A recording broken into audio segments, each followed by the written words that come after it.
Esu vyresnysis eilinis Marius Šeštokas iš generolo Romualdo Giedraičio artilerijos bataliono.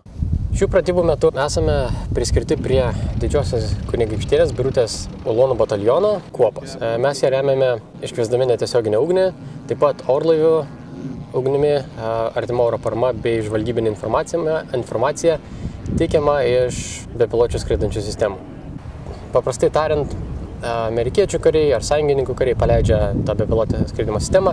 Mes radio ryšiu, taip pat vaizdo priėmimo sistemomis perdodam tai, ką lėktuvas bepilotė skraidinama sistema mato. Mes galime taip pat sugeneruoti ir koordinatės, ir siūsti ir vaizdinę medžiagą vadui. Jis gavęs šitos visus produktus gali priimti sprendimą, kuris toliau nulems visą operacijos eigą iš tikrųjų.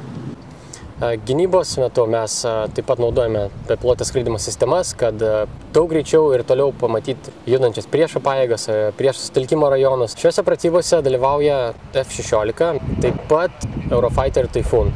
Šie lėktuvai turi savo taikymosi sistemas, kuriamis mato, kas vyksta ant žemės. Mes galime jos pasiųsti daug toliau prieš atidant draugiškam pajėgom į kažkurią vietą, išsižvalgyti.